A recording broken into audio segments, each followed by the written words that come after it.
Well, hello, everybody, and welcome to another edition of the Aggie Soccer Hour Extra. I'm David Ellis, alongside is Texas A&M head coach G Guerrieri. G, the SEC conference season got underway this past week with everybody playing a single game, either on Thursday or Friday.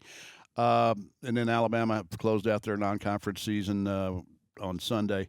But we'll get into some of the scores later on, but some real interesting upsets throughout the conference. And all you had to do was look at the first week's scores and say, well, what we learned here is that any one of these teams can beat any of the other teams on any given day. Yeah, I was telling the players last night when we trained. I was like, now, not that you're supposed to be betting, because we're not allowed to bet on sports, and you shouldn't bet on sports because it's a sucker bet.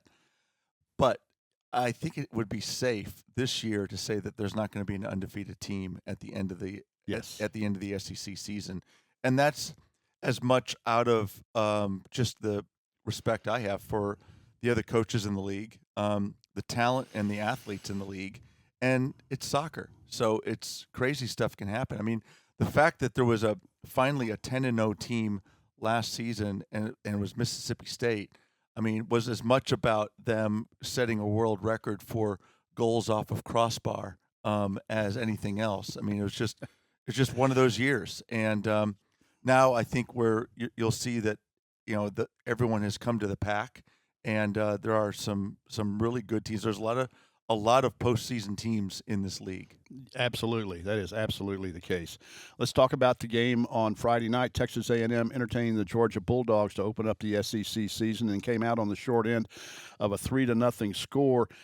And we're going to get to a real interesting statistic here in just a second, but just to recap the summary, the scoring to begin with, the Aggies gave up a goal in the 7th minute on a corner kick. Kate Harden scored her first goal of the season. Yeah, it was the first set-piece goal for Georgia this season. Right, there you go. And it was basically she was on the offside, about even with the post, maybe a little bit outside. She wasn't offside, but she was on the other side. On the other side, yes, that's what I mean by offside. You're right, but just basically unmarked, pretty much. Yeah, they did a good job of bringing in they've got a lot of really tall women on their team. Came in, set a good screen, and kind of knocked two of our defenders out of that space, and ended up being a free header, and she buried it. And so again, it was one of those nights. And Georgia, I don't want to take anything away from Georgia, because they were well prepared, and we had seen their game against Wyoming the week before, and they hit the crossbar, they hit the post, ball off the line. They didn't miss anything. I mean, they had three good chances, and not even three good chances, and they scored 3 goals. And it wasn't because of bad goalkeeping, because Sydney was good on the night. It was just a matter of that it finally clicked for them on the set piece. Nothing was called, and you wouldn't expect people to get called on a set piece for pushing people out of the way. No. And then the second goal was they scored 2 goals in the first 10 minutes of the second half, and this is not indicative of the way our team has been playing, but a girl hits a shot, it takes a deflection by one of our players who stepped up to block it, and it put so much spin on it that it was like the bottom absolutely fell out, and it just tucked an inch under the crossbar and in. So it was like, okay, do that again. Right. Yeah, exactly. And then the third goal was a great goal. Yeah, Summer Dinnigan, she's sliced between 2 defenders. Well, how she got on the end of that ball, I have no idea. Well, not just Dinnigan, but just the way that they built it up. And again, I showed it to the team last night and said, hey, this is something that we need to be doing. I mean, it starts with their defender getting the ball and running at our 6, pulling her out for just a step, and then completing a pass in a gap. Then that player running at the back line, drawing 3 defenders to her, and then sliding a ball into a space. Denigan starts out pretty close to that ball, and she's being covered like a blanket by our player. She moves away. Our player is all over her, and then a really good move of moving away, and then a quick change of direction, change of speed, and she gets a half a step, and a really good first time ball played across the face that was about 5 3/4 yards off the line, and Sid was just slightly got beat to the ball by Denigan, who came in. It was a really well timed run. It was a great serve. It was a really good build up. It was a great goal, and it's one of those things where you just kind of like, okay, applaud. I'll applaud that because that was a really good goal. And now, ladies, can we please copy and steal this, because we can do this a lot, but it took a lot of good things happening, and they did all of them. So, I mean, hats off to them. One of the interesting stats that, analytics are huge in soccer, like they are in a lot of sports nowadays. And one of the interesting stats is the expected goals stat. Basically, looking at, well, I'll let you explain it, but basically, how many goals should you have had? How many goals should you have given up, etc. And A&M had an expected goal measurement of 1.9. Georgia was 1.71. What does that tell you? I mean, tell us about that stat, what that means. Well, the stat is about, you get credit for, expected goal. You're expected to score a goal. The closer and more central you are to the goal line and the goal, and then the further and the crazier the angles are for a shot, then you don't get as much credit, and you probably even lose some credits. And so, at the end of a game where you lose 3-0, you look at it and go, okay, well, that shows a little bit about our finishing and a little bit about their finishing on this particular game. So it's it's not always, again, it's soccer. So right, we all see in soccer that teams that have taken one shot have beaten a team that's taken 28 shots, and we've been a part of those. So it's again, the goals that they scored were, they took advantage of the options that they had, and again, the third goal was a super goal, and we blew some chances, and or we were snuffed right at the last second, or whatever it might be. But we've been missing a lot of chances, and so the big emphasis on us right now is just, we've got to clean up the way that we organize things going forward, and the speed that we can go, so that, because we're going to play teams that are going to be as athletic or more athletic than we are. I thought Georgia was more athletic than we were, and if you're playing a team like that, you can't out athlete them. You gotta do the right things. You got to use the right techniques. You have to be well timed, and you have to be well spaced to be able to break teams down like that. And obviously, that's one of the things we're working on this week, because we're going to play two more really good teams, and two teams that also could be more athletic than us. And we're a pretty darn athletic team. But Auburn, who's always very organized, James Armstrong was there as an assistant coach under Karen Hoppe, a legendary coach for the Tigers. Then James gets the opportunity to go and be a head coach for the first time over at Mississippi State. I think he was there for 6 years. Right. Did a great job, was coach of the year last year, perfect season for Mississippi State. He gets a chance to kind of, in a sense, come home to Auburn, even though he's an Englishman. Comes home, and I think that might be where he and his wife, no, I think they met when they were in Austin. But anyway, they have a lot of great memories there, and good for their family. And so he comes in, super coach, brings one of his top guys from Mississippi State, already some really good coaches there at Auburn, and they've kind of hit the ground running. They've done a wonderful job there, and it's not going to be easy to go in there. So if we're not playing crisply, cleanly in the way that we control and move the ball, we're not going to be able to break them down. And it's not a team that you can just line up our athletes and run past them, because they've got athletes all over the field, and they've got some super players. Well, speaking of one of those super players is number 26, Erin Fleury. They scored, I believe, 17 or 18 goals this season. She has 7 of them to go along with 6 assists, and transfer from Florida State. She is an outstanding player. And before that, from Syracuse. So this is her third stop. She's a good player. She takes a lot of set pieces, a lot of penalty kicks in her college career.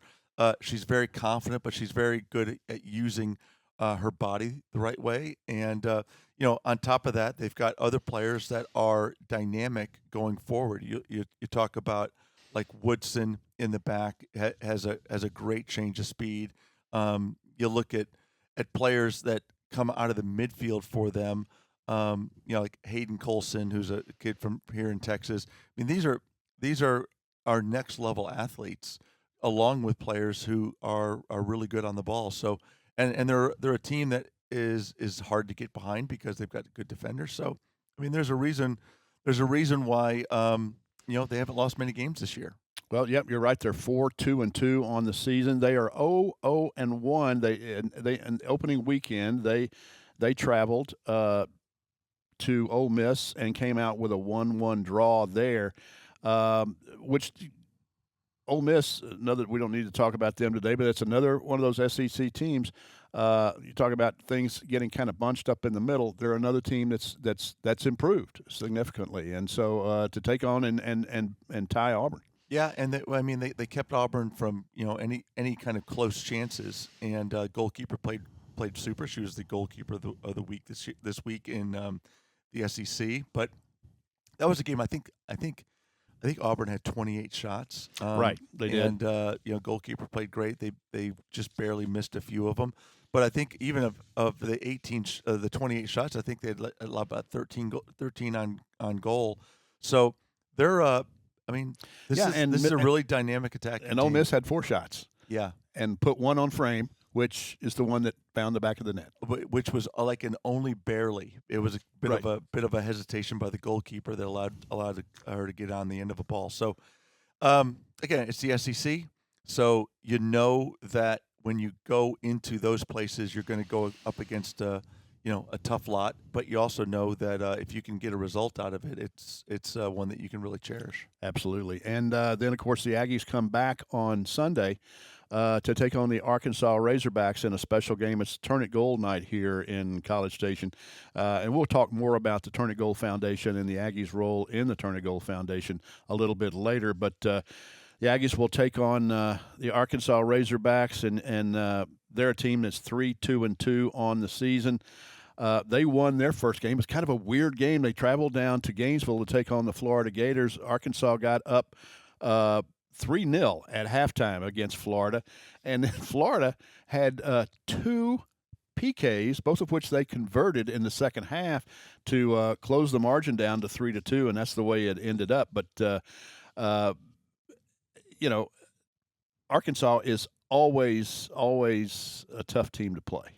Of course, I mean they're physical. They're very good about not taking unnecessary risks, and they're now traditionally especially over the last 6 years. I mean, they'll punish you for mistakes, and they'll keep coming. Now, they've played one of the toughest schedules in the country. I mean, they played nationally ranked Iowa. They played Notre Dame, one of the favorites for the national championship. They've played Duke. They've played at BYU. They've played at Creighton, tough place to play, and then they played Florida. So there's not many weak sisters in that particular grouping. And the thing about it is, all those games were close, but usually Arkansas teams after that many games would be averaging a little over 3 goals a game. Now, not against that lot probably, but the fact that they're averaging 1.86 goals a game and they're giving up 1.7, that's a little bit misleading. Right. And so you're not going to just walk into a match and go, okay, well we got this, nothing to worry about. Now, in the Florida game, they were all over the Gators in the first half. Yes, absolutely all over them, and it looked like it was just going to be, a waltz for the rest of the time. And hats off to Florida. They came out and really put a lot more pressure on Arkansas. And you don't get penalty kicks if you're not in the penalty area. And right, and good for the Gators that they got there. Well, and just when you think you look at the stats and you go, okay, I can you see the stats progress during the course of the year, and you think you can identify who their really top players are. Then you have a freshman, Veliana Ta'ua, a freshman from Redondo Beach, California, comes in against Florida and scores 2 goals, her first 2 career goals, 1 minute apart. Yep. And and that that kind of started. That put Florida. That was their second and third goal of the first half, and put that's what it Florida looked really like it behind was the eight going to ball. be. It was going to be a blowout. Yeah, absolutely. And it was like saved by the bell to an extent because the whistle blew for halftime, and Florida was able to go back into the locker room and regroup, and they did. But again, you're up 3-0, so you can, I think Colby said during the match, we're not exactly a prevent defense type of team, and they're not. But it's human nature to want to, that you're just going to kind of take your foot off the gas sometimes, and it's funny because we tend to play teams right after they've had a game like that, and so they've been awake, and so we played TCU right after they got upset. Right. Boom. Now, okay, nothing like giving a little shake to get them ready. Same thing. Georgia, gets upset by a Wyoming. Who's next? Who do they got in their next game to open the season? Us. So Yeah. That's and again, Auburn, same thing. They get 28 shots on goal, but they don't score more than one goal. Yeah. Who's next? Well, it's us. Yeah, so, of course it is. Here we go. Just to make sure they're really focused on what's going on. Nothing like a splash of cold water in the face, and then let's go play the Aggies. Make sure we're good and awake. So as if they wouldn't be already. But we talked about some of these games. We'll come back to the Turnip Goal game in a minute, but you look at results around the league. Arkansas, at number 9 last week, they won on the road as a ranked team, 3-2 against Florida, as we just mentioned. You had number 17 South Carolina win on the road, on the road against Alabama. That was a good game. Yeah, 2-1. Yeah, and then but you had Mississippi State at home taking on number 1 ranked Tennessee, and they beat them 3-2. Who figured? Well. Yeah, Except that it's soccer. Yeah, well, and Tennessee doesn't have their leading scorer playing in it, but nonetheless, Tennessee, the number 1 team in the country, was up 2-1 well into the second half, and then bada bing, bada boom, it's 3-2 to the Bulldogs. So again, Nick Zimmerman's done a great job, and he's a great motivator, and he had those guys eating out of his hands, and they've got a good following there in Starkville. So a wonderful result for Mississippi State. That's 2 top 10 wins for them this season. So I mean they're in the NCAA tournament now. Is where they are, and Tennessee's already there as well. So it just goes to show. You better play the whole 90 minutes. Exactly. Oklahoma traveled to Lexington to take on the Kentucky Wildcats, and they came out on the short end. Oklahoma, ranked number 20, lost 2-1 to Kentucky. Yeah, and Kentucky is Kentucky's still a little bit of a mystery because they've played a pretty weak schedule outside of the 2 games that they didn't win against Illinois and Ohio State. So it's like, okay, but they're crushing everybody else. So it's like, okay, what do we really have here? And again, going to Lexington's different than having them at your place, where I think Oklahoma's played almost all their games at home this year. Now, Matt's team is very athletic. They have some really good goal scorers on their team. So it is a surprise. This is definitely an upset for Kentucky to get the win. But again, it's you need another example to show what the strength of this league is. You've got a team that that the Flying Matt Motts who have been doing great, and then they look up and they're down 2-1 late in the match. Well, one of the other games that was going on involving a ranked team, Vanderbilt hosted LSU. Vanderbilt ranked 13th in the country last week. LSU, the game ended up a 0-0 tie. LSU is becoming a really tough team to play. Yeah, Sean has got them believing, and that's a big thing because number one, they're big. I mean, as far as like height and just length of team, there's no one like LSU in the country. I mean, they're the biggest team in the country, and you've got to be able to play, away from that physical strength that they have, and be able to take the ball and break them down. And Vanderbilt's had a great season. Vanderbilt's has had a lot of really close games. There's another one being 0-0. But again, this is another one I'm surprised that Vandy didn't take care of business at home. And then, of course, Texas has been struggling a little bit this year. They went up to Columbia, Missouri, and fell to the Tigers up there by the score of 3-1. Yeah, a little bit of a, I'm sure a little bit of a hit to the confidence level for the Longhorns because, but again, Mizzou has been getting better and better as the season goes on. I think Steph has got a team that believes in themselves as well. But this was for the Tigers, it was a real confidence boost. They're like, okay, now we know we can do this. And for Texas, I think Texas has is not going to play the hardest teams in the league to start out, so they'll have a chance to kind of get themselves back on track. So again, this is one of the weekends in the SEC where all the teams play 2 games, play on Thursday and then come back and play on Sunday. Of course, we've already mentioned Texas A&M will travel to Auburn to take on the Auburn Tigers. That game will get underway at 6:30 in the evening, and then the Aggies will be back at home Sunday evening at 7 o'clock against the Arkansas Razorbacks. They last week were ranked number 9.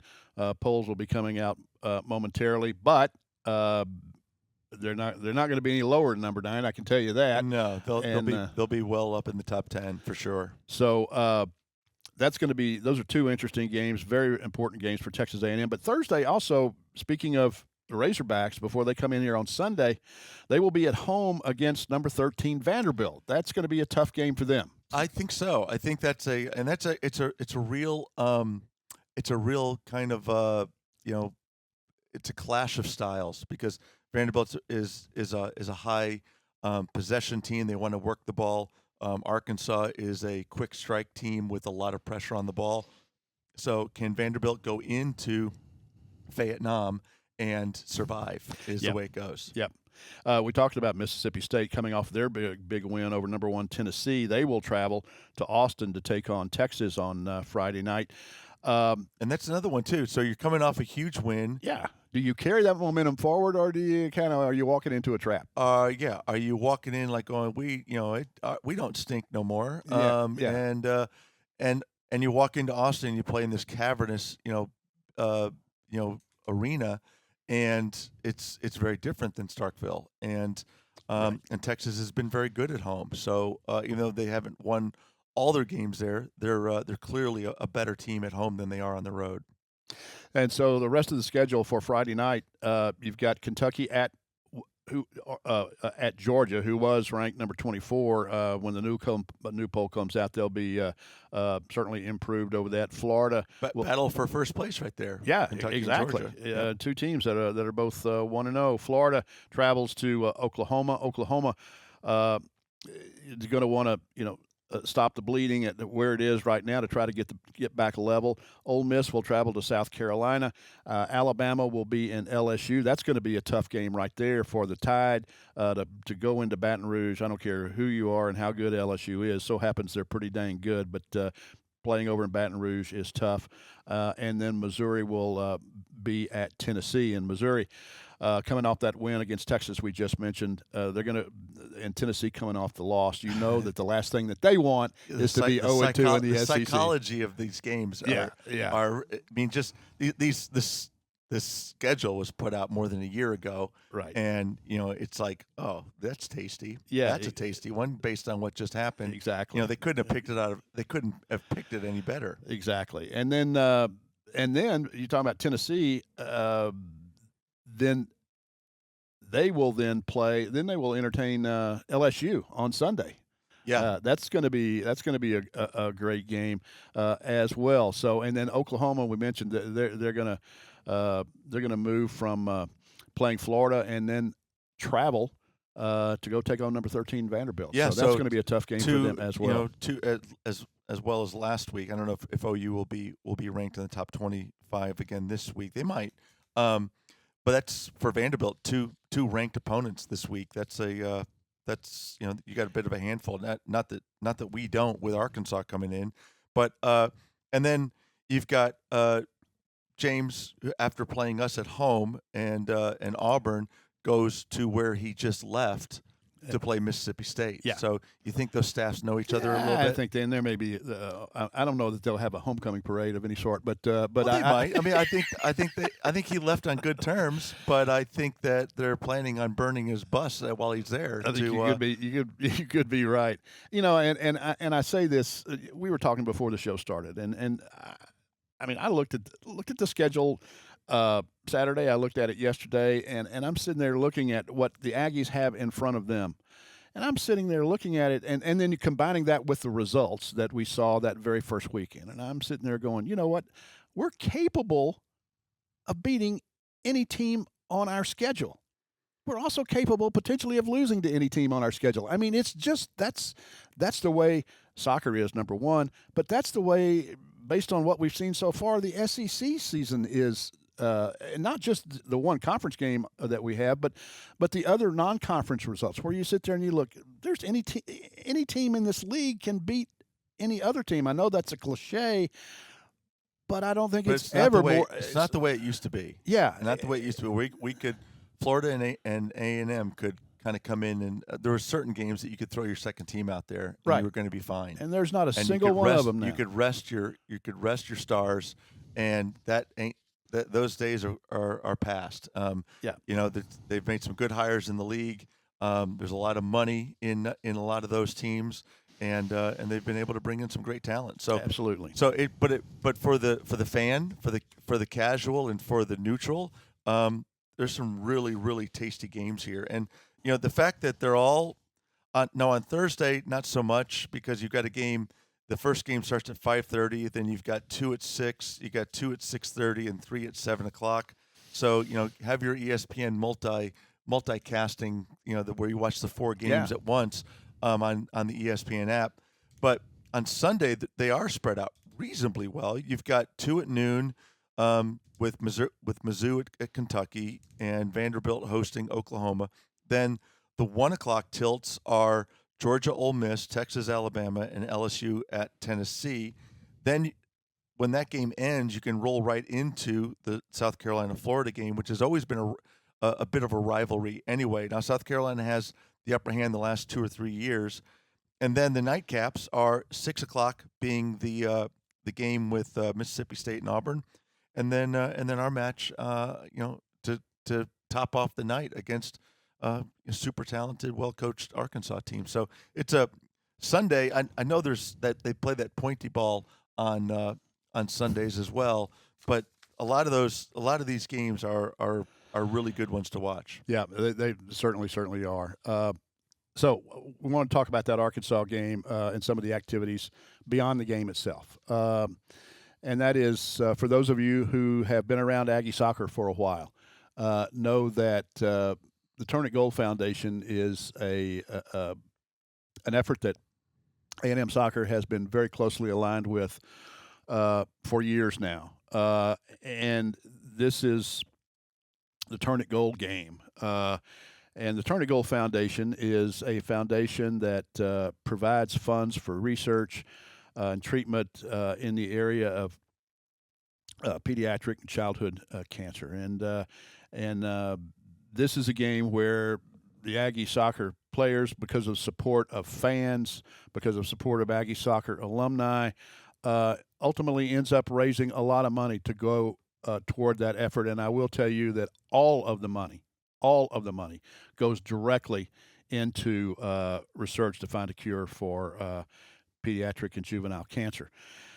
So, having said that, that is Sunday night at 7 o'clock against Arkansas, and the Aggies will be wearing some special jerseys that they wear, and then they would turn around and auction those jerseys off or sell them. I can't remember which, but I'll let you explain everything, Coach G. But I do want to tell you that the website is open so that you can go and donate to the Turn It Gold Foundation, and you can go to 12thman.com/turnitgold. 12thman.com/turnitgold, and it will take you to a page where you can make a donation. And you also, however, for your generous donation of $100, you're going to get a soccer ball signed by the 2025 Fighting Texas Aggie soccer team. For a donation of $200, you're going to receive an authentic Aggie soccer jersey signed by the team. And so, I mean, there's all kinds of things going on. You can go at the game. You can buy Turn It Gold dry fit T-shirts for $20 with the Aggie Soccer logo on it, and the same thing with for soccer scarves are going to be available for $10. Now we just got a limited availability of those, but nonetheless, all of that money ends up going to help in this fight against juvenile and pediatric childhood cancer. So it is a wonderful cause, and Coach G, you might just say a little bit about how this all got started to begin with. Well, the Turn It Gold Foundation was started by two Aggie moms. Michelle Payne and Angela Dina, two Aggie moms living down in Houston. Excuse me. The Angela's son Charlie had was going through some bouts with stuff, and this was back when Johnny Manziel was still quarterback for the Aggies, and Johnny got to meet Charlie and actually was wearing like a sweatband of for Charlie during games, and they became buddies, and from there, a lot of movement started happening. Like, well, okay, what can we do to help? What can we do to help? And the Dinas are awesome people. They got together with the Paynes and said, well, we'll we'll we'll get money, but we're going to give it to charity. We're not going to keep it ourselves. So the Turn It Gold Foundation, gold being the official color of childhood cancer awareness, became a thing. And what they do is they collect money from this event, but other events. Aggie baseball has started doing this. Ohio football has been doing this, and again, just the whole thing of advocacy through athletics is a pretty powerful thing, especially when you tie into brands like Texas A&M. So we've been able to raise hundreds of thousands of dollars for the Turn It Gold Foundation over the years, and that money goes directly into research projects that they're doing down at MD Anderson and other places down in Houston. And it's just a matter of, their kind of good deeds, and their good deeds times 1,000 because of all the other people who have gotten involved in it. So you talk about how all the money is going to go to cancer research, specifically projects that they're working on. It doesn't go into some big foundation where 40% is overhead and salaries. This is all from the heart, and so all the money goes right into that. And that's one of the things that we've enjoyed the most out of it. And they have a big gala in January where I know they've raised over $1 million annually for this charity, and it really is fantastic. It's great to be a part of. It really has been a great partnership over these years. For us, it started out we started doing this, kind of got tied in with what Carly Muller had going on with little girl that she had looked after one of for a long time. our former outside backs for the Aggies. One of our legends, and out of South Dakota. Well, one of her teacher's daughters, little Quinn, was going through childhood cancer, and we kind of adopted Quinn as a kind of an Aggie from afar, and Carly just kind of took this thing and started running with it, and that collision between that and Turn It Gold came around, and it's started. That's where it started, and it's where it's been going ever since. And that was more than 10 years ago that we've been doing this. So it really is a great cause. It's not just an opportunity to wear a different uniform or to buy new uniforms. Right. So the team will be in gold uniforms, gold and white uniforms on Sunday night.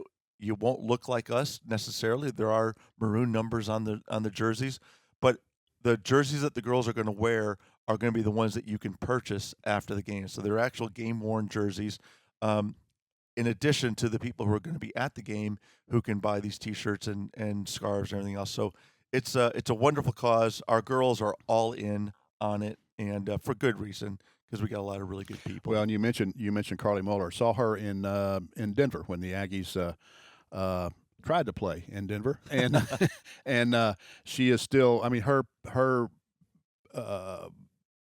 passion for Quinn and and for finding a cure for pediatric cancer actually turned in her career. That turned into her career. She is she's a nurse, pediatric cancer nurse in the Denver area. All right, so let me tell you one more time. Go to 12thman.com/turnitgold. Okay, there you can make donations, but you can also buy tickets. Okay, to the game. So it's all in one place. It's a one-stop shop to get all kinds of things. And again, as you heard Coach G mention, it is such a great cause, and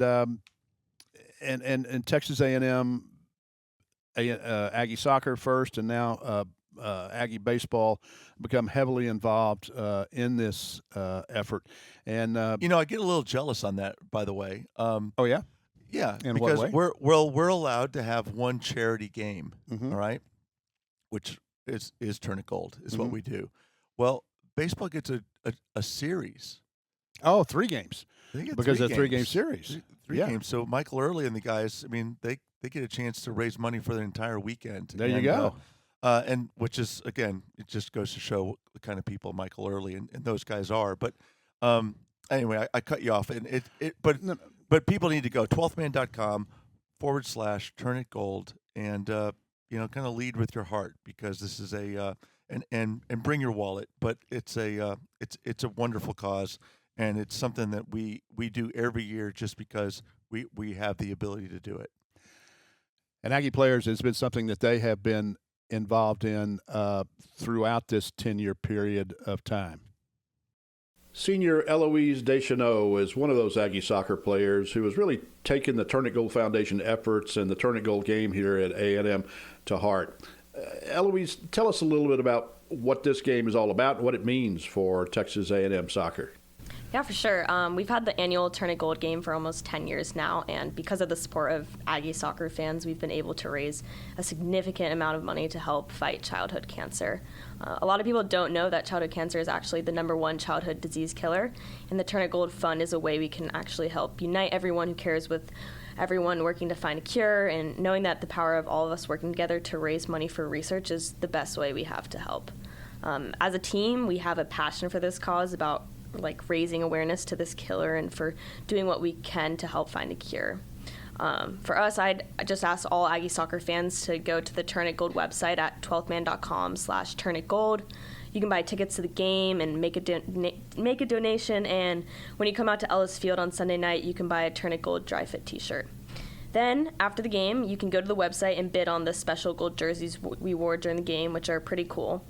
And the cool thing is that all of the money that it's raised goes directly to the fund research. Well, thank you, Eloise. Appreciate it very much. And thank you to all of the Aggie soccer players, not just this year, but throughout the years, who continue to contribute to the Turn It Gold Foundation to find a cure for this horrible, horrible disease. So once again, 6:30 Friday in Auburn. You'll be able to listen to that game on Willie 1550. Game time is at 6:30. We'll be on the air at 6:15 on Willie 1550 or through your 12th Man mobile app. And then on Sunday, need you out at Ellis Field. Game time is at 7 o'clock. Come ready with to support the Turn It Gold Foundation and your Fighting Texas Aggies. It's going to be a good week. That's going to about do it for us. For G Guerrieri, I'm David Ellis. Thanks for watching and listening, everybody, and gig 'em.